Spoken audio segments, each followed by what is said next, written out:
Fear stops us from achieving our true greatness. Are you a professional who is feeling stuck, unmotivated, or burned out? Are you worried about your wellness? Are you letting fear stop you from crushing your goals?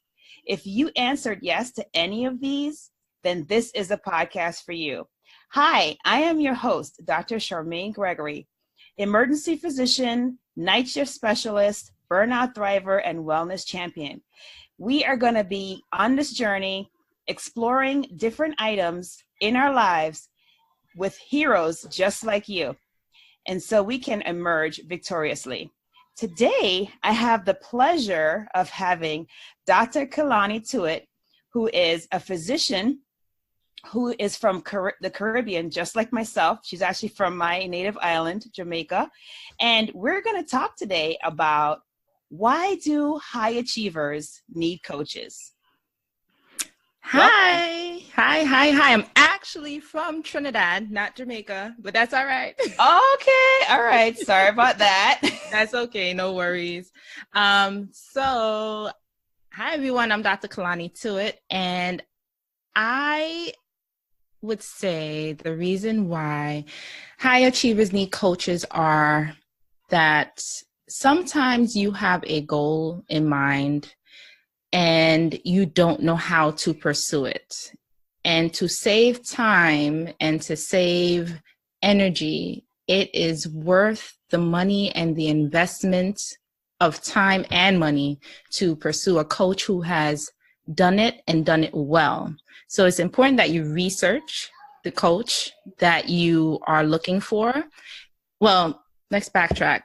You have to know exactly what it is that you want to do. And once you figure out your plan and what your ideal is, then you want to seek out different expertise in the area that you are interested in. For instance, if you're interested in podcasting, you want to research who has done podcasts, who has done it well, who is getting enough sponsorship, and you want to mimic what it is that they have done, because you don't want to fix what's not broken. And so making sure that you find someone that fits your style of practice, someone that you can communicate with well, and someone that has done it well and has success with it is important. Awesome. Yeah, because I mean, if you think about it, how many coaches does LeBron James have? I'm sure he's got a ton. Exactly. He's got a nutrition coach, a conditioning coach. He's got a coach for everything, and he's on top of his game. So why shouldn't we, right? Exactly. And sometimes we have our own fears that hold us back, and just having someone put that word in our ear that says, you know what, you can do it too, because I was just like you, is motivating enough. Absolutely. Can we just do a little bit of a backtrack? Because I really want our audience to know about you, because you are an amazing lady, and I want them to know that. And so I would love if you would just tell your story. All right. So I was born in Trinidad, a small island in the Caribbean, and I left when I was 5 years old. So that's why I don't have an accent. I grew up in Brooklyn, New York. And so I sound more like I'm from there than the Caribbean, but I used to go back home often enough. And if anyone's from New York, just like you, it's a melting pot of different cultures, and especially for the Caribbean community. And so I grew up in Brooklyn, New York, went to high school in Manhattan, went into an elite program called the International Baccalaureate Program, and then went away for college. I wanted to get as far away from New York and have a different experience, which I hated. Oh, no. I ended up going to Pittsburgh, Pennsylvania. It was colder than New York, but it was an exceptional school. I ended up going to Carnegie Mellon University. Oh, excellent. And it was a very eclectic school, but I definitely had a great experience there and have lifelong friends from there. And so I was a pre-medical major, and I had my pre-med advisor tell me that I needed to think about other careers because my grades would not be enough or up to par to get into medical school. And I looked at her and I walked out the office and I said, who are you to tell me what I can and cannot do? I'm going to get there. No matter how I get there, I will be there. And so finished up college, did my MCAT, didn't score so well. So I started doing research. Okay, what are other things that I can do to get into medical school? And I actually did a post-baccalaureate program and ended up getting my master's from it in biomedical sciences. And I did it at a medical school. And when I was researching medical schools, I learned that it wasn't the traditional route, the MD route that most people do, which is the allopathic route. There's also osteopathic medical schools, which do the same thing as allopaths, but we do learn some extra techniques and manipulations in terms of how to treat the body with our hands. And so I did my post-baccalaureate program at the Philadelphia College of Osteopathic Medicine, and I worked with a phenomenal doctor, Dr. Blake. He's a gastroenterologist, and he was on the board of directors, and I got him to write a letter of recommendation for me. And so I guess that kind of helped me get into the school. And I made sure I excelled in that program. I was at the top of my class. And so I did everything I had to do because I knew my grades from college wasn't that great. And I knew this might be my last chance to get in. And so I decided to put all my eggs in one basket and got straight A's and was actually able to place out of some of my medical school classes because I did so well. So went to medical school, did 4 years. But during my third year of medical school, I actually ended up getting pregnant. And I didn't tell anyone. And so when you're in medical school during rotations, you're traveling from different hospitals each month. And so I remember getting to one rotation and no one was around. And they had my room on the third floor. And I had to carry my suitcases and everything at 7 months pregnant. And oh my gosh. Nobody is here to help me. And I was like, I can't believe this. I was like, I can't do this by myself. But I kept rubbing my belly and I would call the baby K. I said, baby K, we're going to do this. And I carry all these suitcases, huffing and puffing back and forth, finally made it. But I digress anyhow. But that kind of gave me some resilience in terms of knowing that I could do anything and persevere. And so finally, I decided to tell my school what was going on, and they made sure that they made arrangements where I could finish school back home in New York so my mom could help me. And so I ended up having him on the last, so my rotation ended like on a Friday, and I went into labor at the end of that class. And so I went, had my baby at the hospital in Philadelphia, and drove back to New York 2 days later. So everything kind of worked out in God's favor. Oh, wow. Yes. And so I ended up I graduated school on time, but I had 1 month to make up. So I didn't really lose too much time, and I was able to start residency on time. So went to residency in New Jersey, and then I decided to move down to South Carolina. Now, a lot of people looked at me like I was crazy. Like, why are you going to South Carolina? That's the middle of the South. Don't you know what they did down there? And I was like, well, I'm going to go serve the people. It's an underserved community in the rural community. When I visited, it actually reminded me of the Caribbean because they have palm trees and everybody's so nice and waves at you. And I was like, okay, I could do this. And so I started here about 4 years ago, but when I came here, I did not want to be the only physician because I was fresh out of residency. I was like, I still feel like I need a little bit of support. And I had a physician's assistant with me, but he said, no, he's not leaving, he's staying. And then 3 months later, up and leaves. And I'm like, I am stuck here with all these patients, and I felt like I had no clue what I was doing.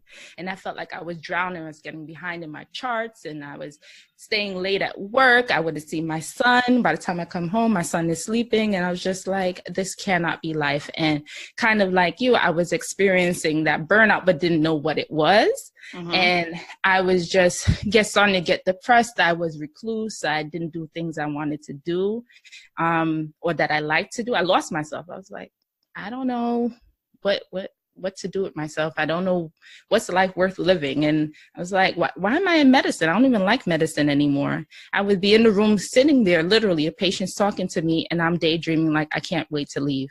I can't wait to go home. I don't want to be here. And I would drive to work. I'm falling asleep while I'm driving. And one day I woke up seeing this car coming towards me, and I heard the horn beeping, and I was like, oh my God, I can't believe I just fell asleep while I was driving. And I was terrified. I pulled over and I was shaking, jittery, and I was crying. I just screamed in my car like, why, God, why? And so with that, I was like, you know what? I got to make a change in my life. And so I used to be on Facebook, and I saw a couple ads for someone named Dr. Dreon Birch, and he was the physician's coach in terms of creating your life of purpose and profit. And so he had a free telesummit, and I listened to him, and everything he said and every person he brought on, I was like, oh my God, this is what I need in my life. This is what I need to do. This is what I've been searching for. And so he was like my first coach, and I'm still in that process right now. And just in the space of less than 6 months, I have found myself again. I have found my purpose. I've found my joy and my happiness. And I am excited about medicine again. And medicine doesn't have to be the traditional way that we do it, with sitting in a room with a patient and talking to them and prescribing medicine. I can provide a message and provide a service in multiple different platforms, through a podcast, through a Facebook Live, through telemedicine, through a whole bunch of different avenues. And so that's what I have experienced going through this process. And so that's why it's so important for you to find a great coach that can help you hone in on your gifts and your purpose, so that you can find your joy again. Wow. Sorry, I talked That was so much. so well said. No, I did not want to interrupt you because the story was so compelling. I really appreciate that. So you really feel like the trajectory of your life was changed by basically taking on a coach. Definitely. Because you know, for years I'm sitting here and I'm like, oh, I kind of want to do a podcast. Oh, you know what? I live vicariously through other people. So I'll be on Facebook or Instagram like, oh, that's so cool what she's doing. Oh, look at her. She's on TV. Oh my God, I know her. She just appeared on Oprah. Oh my God. You know, and I'm like, how do you do that? I want to do that too, but you never pursue it. You don't know how to do it. And so when you use a coach that has done it successfully, they give you their plan and they outline everything for you, so that if you follow the steps of that plan, you definitely see the success quickly. Absolutely. No, I agree with you wholeheartedly. You know, it's interesting because we actually have a coach in common at the moment, and it's Dr. Nii Darko. We're in the midst of his podcast course, right? Exactly. And I mean, it has been instrumental in kind of lighting the fire on the both of us, right? Definitely. Yeah. Like, we've accomplished so much in 9 days. Right. And learned so much. Just like, I came into this not knowing anything about it, but I knew I wanted to do it. I didn't even know the reasons why I wanted to do it. And it's become so clear to me in every podcast that we do together. It just becomes more natural for me. For instance, I don't like to talk, and you've got me to talk fluently for I don't even know how long now. You're good. And so I definitely think I found my little niche, and I actually like this format a lot better than in person, but I think this is awesome that we were able to take this class together, be able to interview each other, and use that as a way to tweak and hone our own niche for our podcast platform. Absolutely. No, I am very grateful to have had our paths cross, because I really feel like you are a light that, you know, this needs to be amplified. Thank you. So. Yeah, and I'm gonna like take my foot out my mouth because I can't believe I got your country of origin wrong. That's all right. No worries. It's okay. That's why, because I don't have an accent. Yeah, well, I'm kind of in the same boat, unfortunately. Oh no, we Oh could my tell. God. We could tell. So as part of the interview format on this show is I am going to ask you, well, I'm going to basically have you complete three blanks, three sentences with a blank, and just say what is the first thing that comes to mind. So fill in the blank. To me, fearless freedom means living life limitlessly, not having, the sky is the limit, not having any limitations. So when you do things without fear, as like with this podcast, I was nervous about speaking, how my voice is going to sound. Does anybody want to listen to my message? I was very nervous about that. But once we did that first podcast, I was like, oh, to hell with it. Y'all going to listen or you're not? Oh, well, hopefully it helps somebody. And so I definitely don't have any more fears with this because I was able to jump in head first and just do it perfectly. And imperfect action is better than no action at all. So absolutely, very well said. And then the last thing is, my battle cry is now when you say battle cry, you mean like what I'm fearful of? Like, so I'll give you my battle cry. My battle cry is be brave, be strong, be brave, unleash your greatness. So now think of that and then complete the blank. My battle cry is live life by design, a design that you created. Awesome. Thank you so much for joining us today. I really appreciate your time. No problem. Anytime. Thank you, audience, for joining us today on this journey. Fear is all around us. It strives to stop us from achieving our greatness. We have the tools to be overcomers. By sharing our stories, supporting each other, and doing self-reflection, we can do this. If you found value in this conversation, which I really hope that you did, please be sure to subscribe to and share this podcast with all your friends. By going to your favorite podcast platform, leaving a review and a 5-star rating, you will help to get the word out about this. Much appreciated. Thanks again for spending time with us, and I appreciate your time and attention. It is my hope that you will punch fear in the face today and that you will be strong, be brave, and unleash your greatness.